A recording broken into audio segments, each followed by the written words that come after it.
So moved. Second. All in favor say aye. Aye. Minutes are adopted. Item number 1 under new business, Councilman Wilson, $1,500 District 1 improvements. What's Yes, going sir. The Oakville Elementary School is preparing for their May Day festivities and celebrating their principal, and I wanted to add to their festivities at Oakville Elementary School. Cool. Motion. Second, all in favor say aye. Aye. Disbursement is approved. District 7 improvement funds, Benjamin Barnes YMCA. Councilman Lanier. Yeah, we just donated $1,000 for the Benjamin Barnes. YMCA display to do. To what? Second. Yeah. All in favor say aye. No big. Aye. Item number 3, general fund budget revision number 10. Good afternoon. Good afternoon. So this budget revision is to move $1,108 from prior year restricted district enhancement funds for the donation to Oakdale Elementary in District 1. Okay. Any questions or comments? Motion. Second. All in favor say aye. Aye. Item is approved. Number 4, back to school sales 2025, back to school sales tax holiday. Yes, sir. This will be July 18th through 20th for the abatement of sales tax for people to go and buy things like clothing, school supplies, etc. Okay. Any questions or comments? Motion. Second. All in favor say aye. Aye. Item is approved. Number 5, authorization to enter an agreement with Kavanaugh McDonald Consulting for GASB 67, 68, and 75 valuation services related to police and fire pension, supplemental police and fire pension, and City of Tuscaloosa post-employment benefits. Yes, sir. And this contract is the same as last year, which is $24,200. Okay. Now that's just the first. That's just the Kavanaugh McDonald. That's just the first one, correct? Yes, sir. That's just for their valuation for GASB 67, 68, and 75, which is just our accounting and financial reporting requirements for pension plans and other post-employment benefits. Okay. And then are there? Oh, I see item number 6. Yes, sir. That's a separate contract. So before we leave 5, any questions or comments? Motion. Second. All in favor say aye. Aye. Item is approved. Number 6, enter into an agreement with Kavanaugh McDonald Consulting for valuation services related to the conversion of the police and fire pension plan in the retirement systems of Alabama. Yes, sir. This is going to be for $22,500, and $7,500 of that is for evaluation to be performed for us to understand the cost of what it would be for current pension retirees to become RSA members at the time of conversion rather than RSA pensioners. Okay. So, and also I think I understood from Mrs. Standridge that we'll use some portion of our council outside. Outside services, yes, sir. And what port was that? 7,500. $7,500. Okay, Council President, you're giving that. Yes, sir. Okay. So moved. Any questions or comments? So moved. Second. All in favor say aye. Aye. Aye. Item number 7, I have asked that this appear regularly for the next 3, 4, 5 weeks, Mayor, to give us a chance to move on through some of these items on the capital projects as I work our way down. We have nothing for today. So we'll go to item number 8, capital projects budget proposal presentation. Mayor Maddox. Well, last week we talked about Savings Center as part of the overall Elevate proposal. Today we give you copies of the spreadsheets that outline all the funds that make up Elevate. There's really no major changes, Mr. Busby, from what we presented on April 22nd. So just a couple of things of note as you look through the different spreadsheets. First of all, where you see the highlighted portions on the first spreadsheet here, those are the changes that have been made since the last adoption of the City Council. So we talked about that. Any questions that you have on that, we'll be happy to answer. Your second page is the schedule of bond issuances. The top table is the 2020 bond issue. The second table is the 2022 bond issue.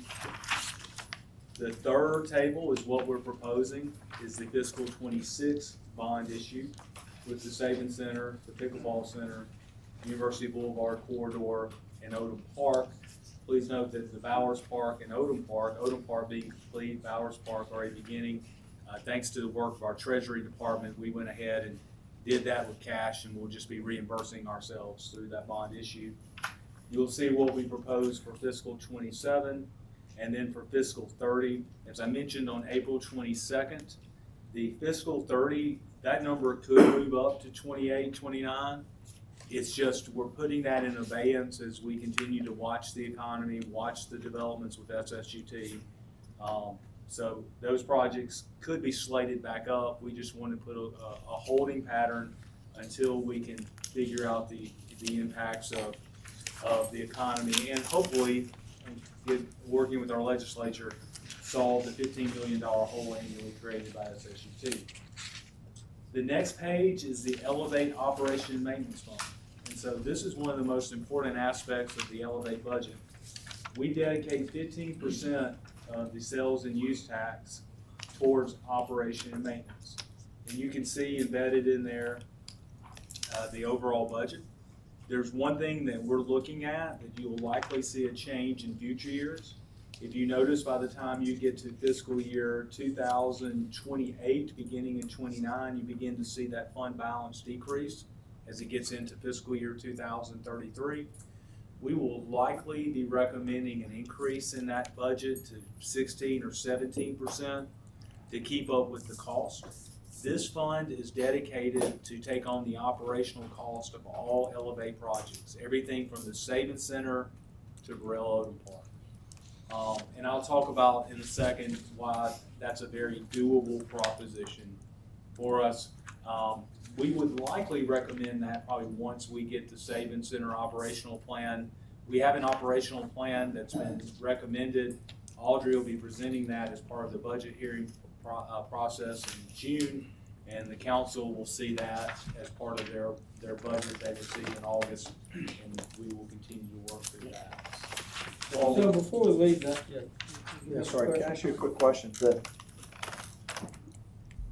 The operational $2.5-ish million that we're expecting the state to pay for the STEM portion of whatever the state is investing in that, will that money go into this? I mean, will it go to offset part of this, or are these numbers assuming that money has come in? You follow where I'm going with that? Where does that money fall in this? The numbers that you see under the operation and maintenance is for our cost only. Our cost only. The state is only going to pay for their cost as it relates to their STEM center. So the cost we have here in our budget is what we believe will be the city's responsibility for our share of the facility. And then what we will need to be put into place is work with the foundation, Ignite, Tuscaloosa Children's Theater. How, and I mean, again, I know this could change, but what is your understanding of how that money will be managed from the state? I mean, who's gonna manage that? Are they managing that? And I mean, in funding it, I mean, will it be something that flows through to us that we do? Or is that gotta be worked out? Yes, that's ultimately got to be worked out. What they're gonna want language ultimately is that those dollars flow in for state specified services only. Only. But Which it would is- be, yeah, I understand that, but it would be documented somewhere, they'd be paying that for, Because the $25 million that they invested is for their STEM center. that's right, I get it. I'm just wondering how that flows through. Or would, So if you look at the next page, I'm sorry. yeah, I've got some remediation I need here. So conceptually, you know, we've always talked about setting 15% of the project cost aside. And that 15% would take care of the hard part that nobody ever sees and thinks about when they get a bright, shiny toy. And that is, you gotta keep it bright, you gotta keep it shiny, and it's gotta operate, correct? Yes. So, when I look at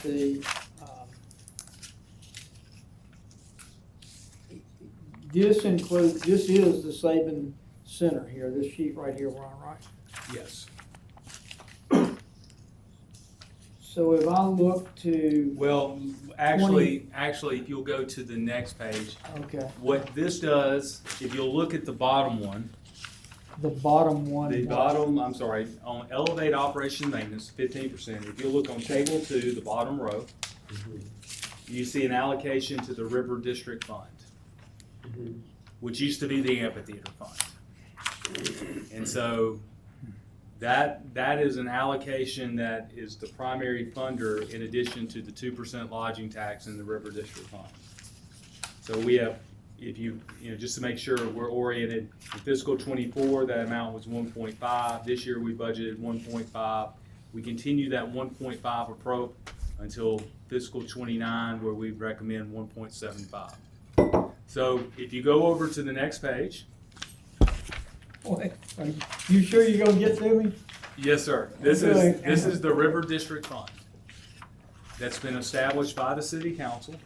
And so the revenues that are in the River District Fund, which used to be the amphitheater fund, a long time ago, Mr. Garrison and I had this idea that the city needed an amphitheater, a river market, and a river walk. And to pay for it, and Mr. Tyner. He knew he was going into the bond. He knew he was going in the bond. He had the clairvoyance in 2008. Mr. Tyner and I weren't smart enough to see it, were we, Mr. Tyner? Sound like Mayor DuPont when you Yeah. decided to run for mayor. I didn't think that coming. We created the amphitheater fund, which provided basically the subsidy and future operation and maintenance of the river market, the river walk, and also the amphitheater. In 2021 or 22, that was expanded to include the new River District projects related to Elevate, which include the Savings Center. So if you look at the top table, the revenues, obviously the balance carries forward. The Savings Center annual funding, this is the annual fundraising for operations by the So Savings this Center is Foundation. separate from the 15% set aside. That's correct. This number is a very conservative number based off what nonprofits of smaller sizes raise on an annual basis for operational in the Tuscaloosa area. And so we debated that number. Should we make it higher? Should we make it lower? We kept it at what we think is a very low amount for what the Savings Center will have and what its fundraising capacity. But again, want to be conservative. The next line is the lodging tax revenue. That's that 2% that Mr. Tyner, Mr. Garrison, and myself were a part of in 2008. The next line is that 15% that comes from, that's that allocation that comes from the 15% of the O&M.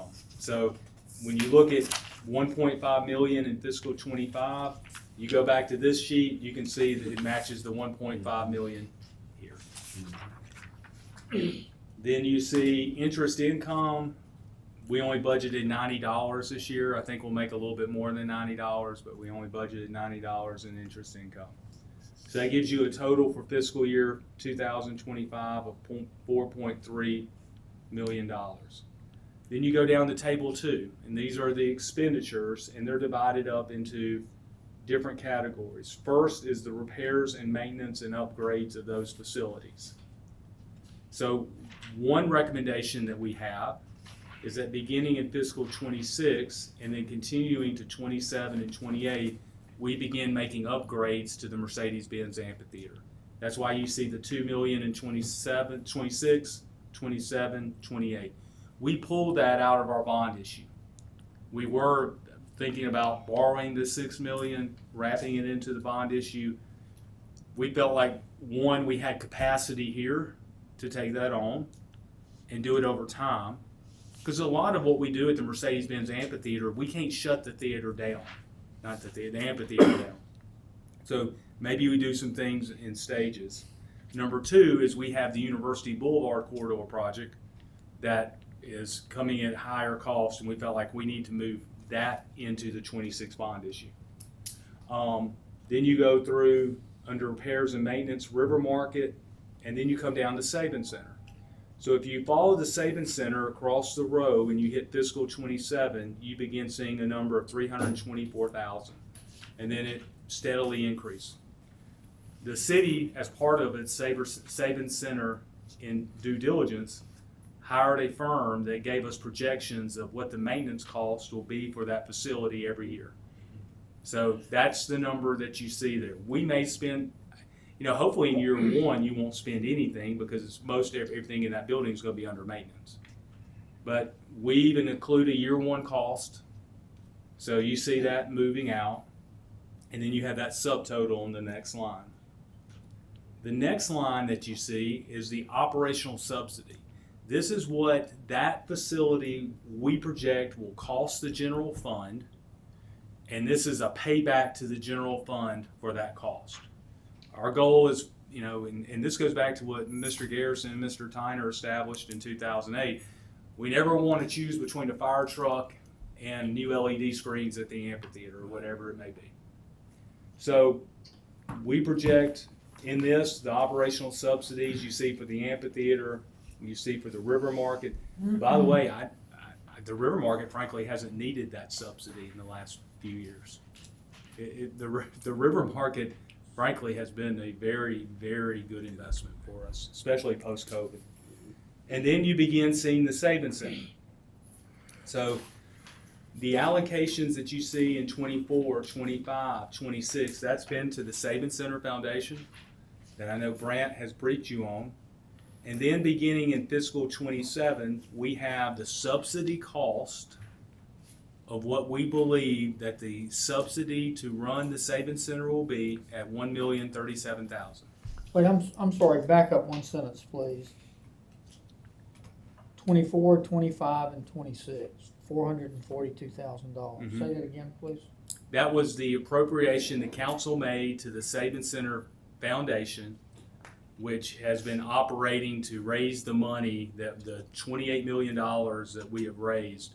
That's Brant's position and everything related to what she does and working with Audrey and what her team does for the fundraising operations and for the Savings Center. And I remember one of those, but I thought we had done 1 year at a time. Right? We didn't. We done 1 year at a time. Okay. Yes, sir. All right. Go ahead, please. And so when you see fiscal 27, this is the estimation of after the Savings Center closes its books, the revenues that it generates, the cost of expenditures, and then that delta. Now the hope is, and hope is never a strategy, remember, but the hope is that the fundraising up here that Brant and the Savings Center Foundation will be doing will keep that cost lower. But we've anticipated, let's just see what it's going to be. We've also encouraged Ignite and TCT, Tuscaloosa Children's Theater, that the Savings Center actually serves more than just the 12,000 K-12, both public and private schools within the city of Tuscaloosa. It services the K-12 across Tuscaloosa County and Northport, and also even outside our county. So we've encouraged Ignite and TCT to reach out to our other partners and to look at seeing what we can do to keep that subsidy amount lower. But you have a projection there of that subsidy amount from the consulting service that was hired to give us a number. In this year's budget, the fiscal 26 budget, we will have a staffing plan that we will be presenting to you, the city council, that can give you the positions, how they'll operate, what will be needed, etc. So when you get down to the total at the end, you begin to see, what the total cost of all that would be. So in fiscal year 25, we project revenues of 4.3, expenditures of 2.1. That creates a 2.26 carryover into the next year. So when you begin looking at fiscal 27, which really is the bigger one, that's the year the Savings Center opens. Most likely in the last quarter of fiscal 27, we anticipate revenues of 6.8 and expenditures of 4.3 with the 2.47 carryover. We dip down 1 year in fiscal 28, and then the balance begins to climb again And the real reason for that dip is those investments we're making into the amphitheater. We're paying in cash for the amphitheater. So the next page is the one I think. Okay. So, and I'm embarrassed, this is like a big era question. The 15% of the project cost going into operation and maintenance.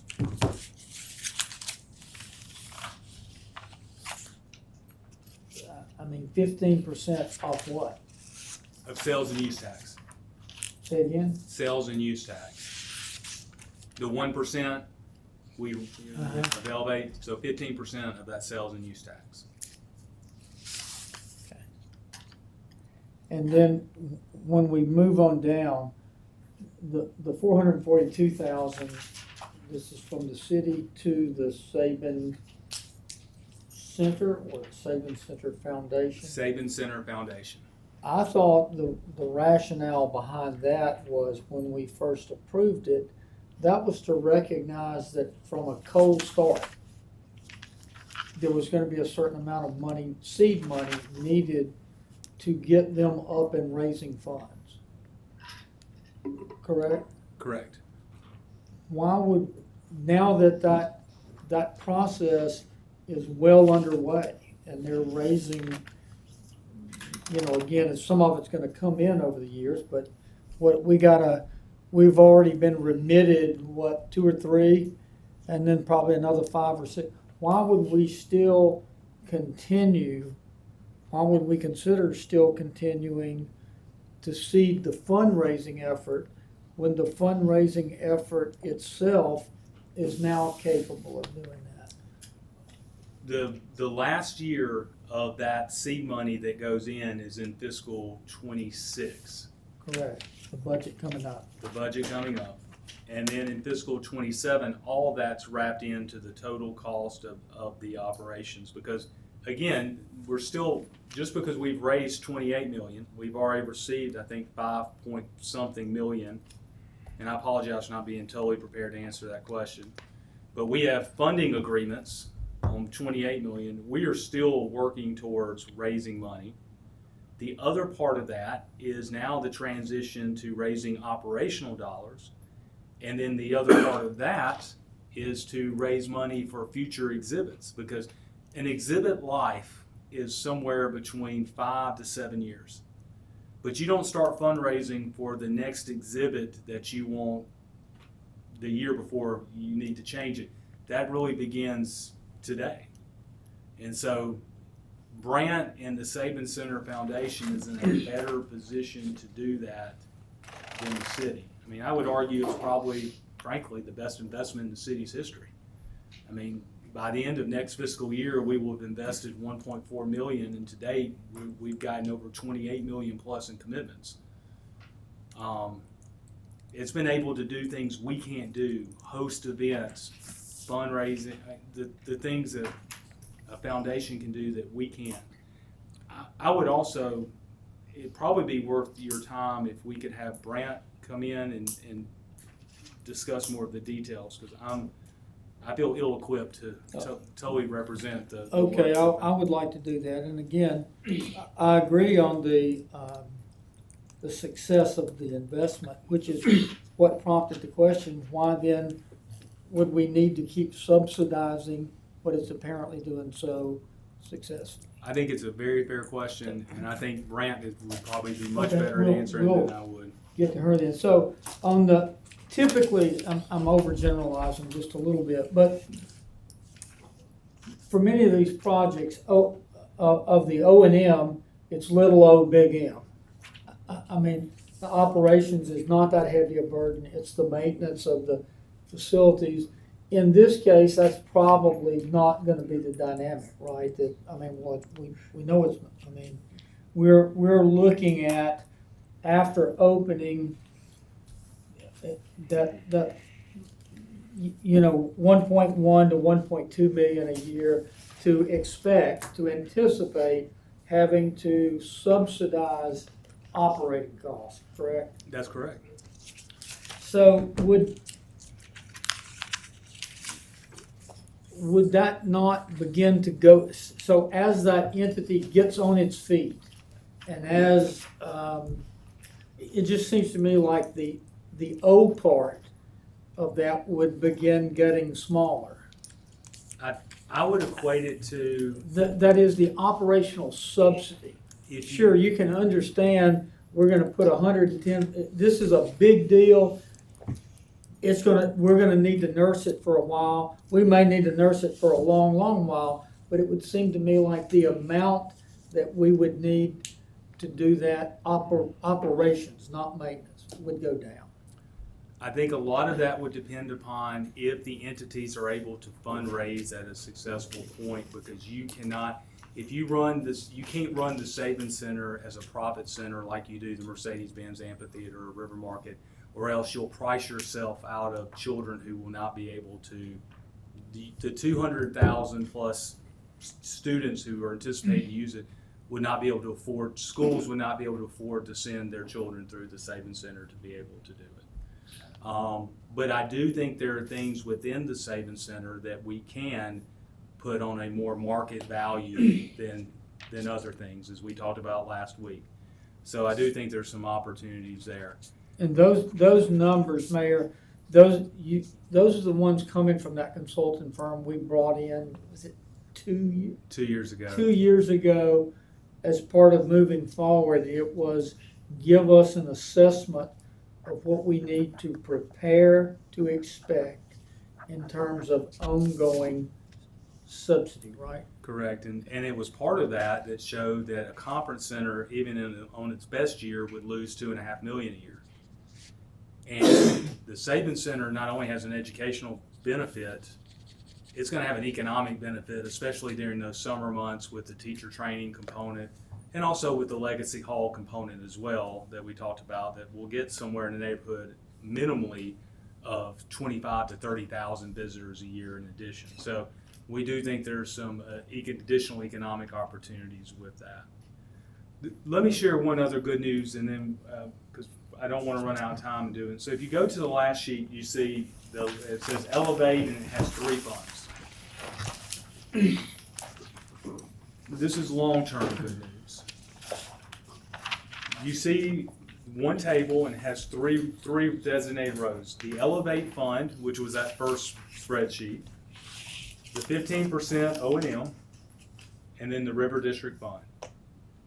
So if you carry out, let's say every projection over the next 10 years carries out as we anticipate, which we know will not be the case, by the way. Some will finish up, some will finish down.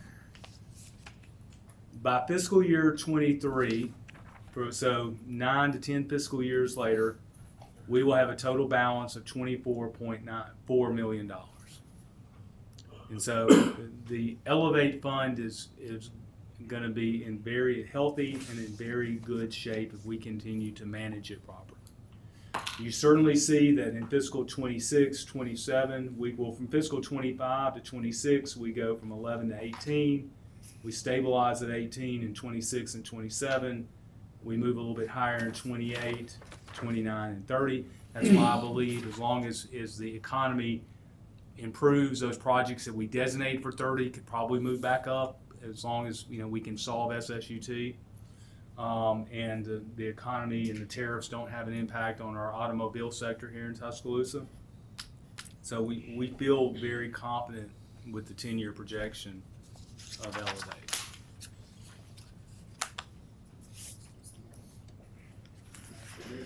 So I have one other relatively small question on the page before, the River District Fund Yes, sir. page.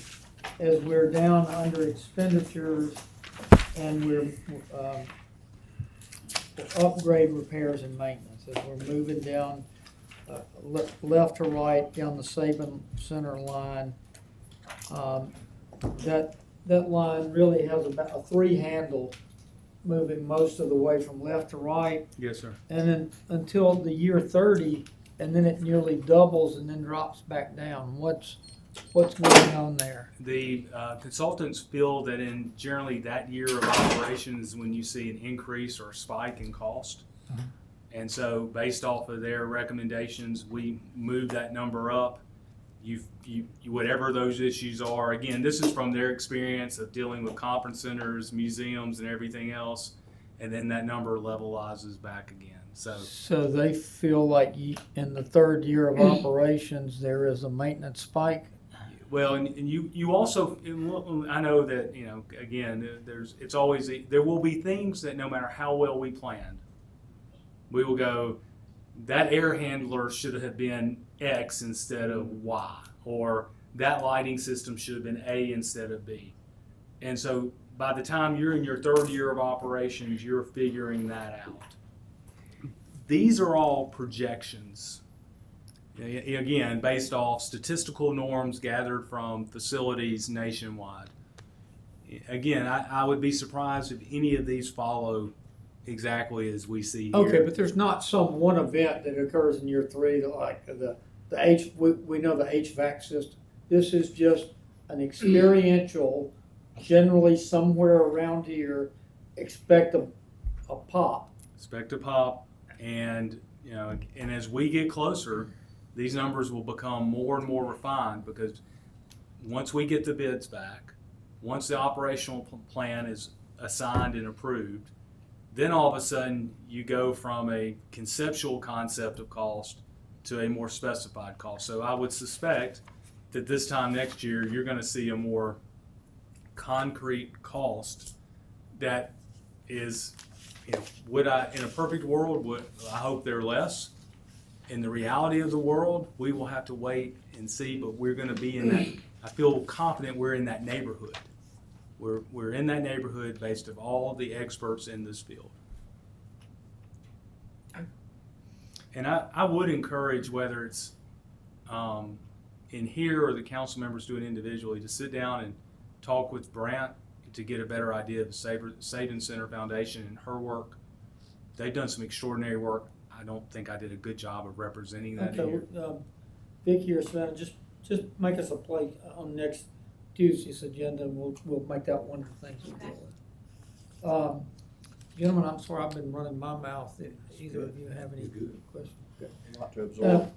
Mr. Garrison, welcome. It's okay. And just I was gonna say, did you come prepared Kip, to is he talk awake? bonds with us, or is this No, just? is he awake? I didn't think so. Well, it's time to get down to business, I guess. We agree. It's a unpredictable environment, as we all know right now, but, as we set today conservatively, tax exempt rates over 30 years are about 4.7 for our credit. That's conservative. We want us priced to the good. So 5.7 on taxable, those are 30-year rates.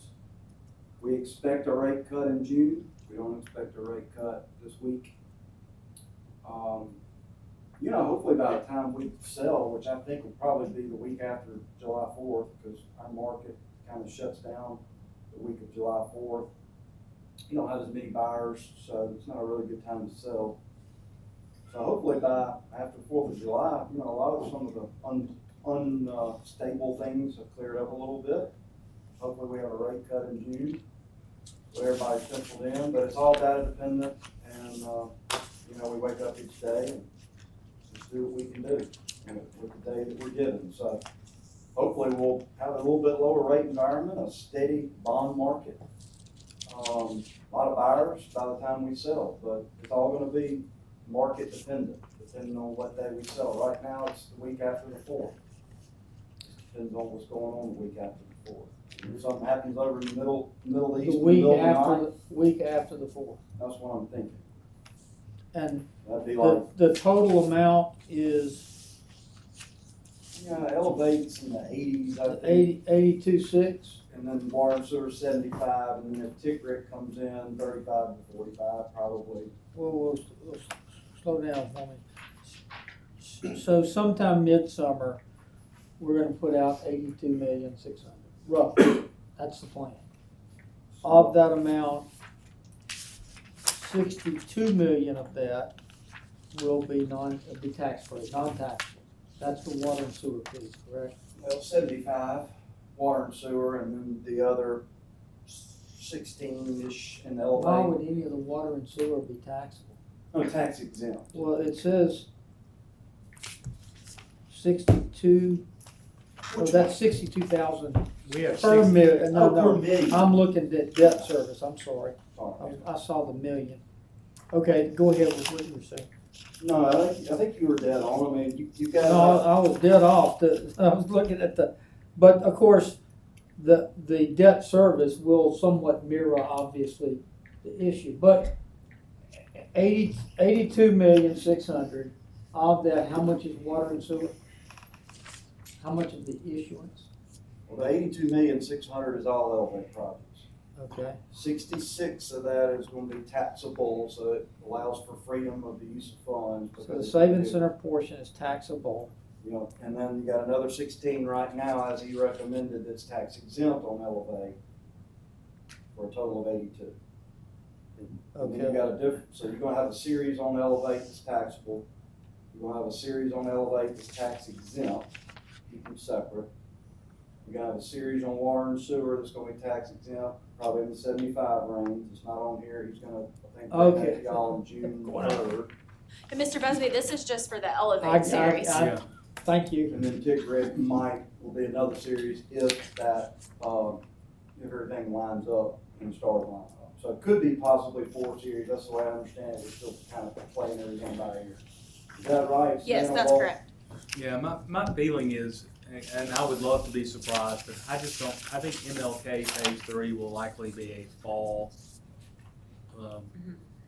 opportunity. I just don't see us having all the i's dotted and t crossed and bids back in until that time. Lee, we talked with Standards about this last week. We have a credit agency series of meetings going on early summer. Is there anything in here that we're talking about that is going to come as a surprise to them? Based on the 2 surveillance ratings that we had last year. that The we're last all one familiar with. Turned us from Yeah, possible down to We got- possible up, pretty correct? much. Well, we actually did get upgrades on both as far as we went to stable. I was pretty clear, and I think they were, that the ratings that they gave us last year on the surveillance were in anticipation of every single bit of it. So this should not be a surprise. Tick Rick, even if it's thrown in, not be a surprise, and our ratings should not change. And I would ask that in your separate dealings with them also, what was it, 5 or 6, you know, when S&P came down here, was it 5, 6 years ago? And as a surprise to us, lowered our rating from AAA over the fireman and police pension fund. Well, it wasn't AAA, but it was AA plus, and they lowered us down to AA is what I remember. I thought S&P was AAA and we went to We AA. never were AAA with S&P. Okay. In any rate, at that time, they used that unknown pension liability, emphasis on the unknown. Despite a legal no obligation letter, they said, no, you have a moral obligation and we don't know what that's gonna be. I would hope that all the work we're doing here, I mean, the work that we've done to prepare for RSA and take that unknowability off the table will be taken into consideration by the rating agencies. We literally have bitten the bullet, done the hard work, and we're still keeping our numbers. But I think the removal of that unknown factor should be reflected in our reviews. I don't disagree with you. As you have learned through this process, all 3 of the rating agencies tend to act a little bit independent of themselves. Some of them might get sticky on the pension fund, and sometimes they might get sticky on our poverty percentage and students and all things that we have to kind of come back with arguments on. We tried as much as we could with S&P, and we fought, and we didn't win. And so I think the city council took that and the mayor back then as. So you don't think opportunity. Fitch's or Moody's are particularly focused? They on- haven't been in the past. Okay, good. They can change their underwriting Well, then let's- guidelines let's anytime. leave us But with I that. will say, I'm gonna add one thing to what you said, all the work that y'all have done, and I think it is part of our overall master plan relative to our ratings, is to go back to S&P at the right time, like we did with the surveillance ratings, and get them to possibly be back in the mix once we've got everything solved, and then if they don't raise us back up, then I'm gonna let Walt do the fighting. I'll back him up, but I will say this, right now, we're about 63,000 per million. I think y'all's budget's at 62 on the tax exempt, and then we're at like 70,500 on taxable, and y'all are at 72, so, I mean, we're splitting hairs right now, so, in the market. All right, gentlemen, questions, comments? Mayor, thank you very much. Mr. Harris, thanks for being here. Anybody else have anything to add or any other business to be brought before the finance committee?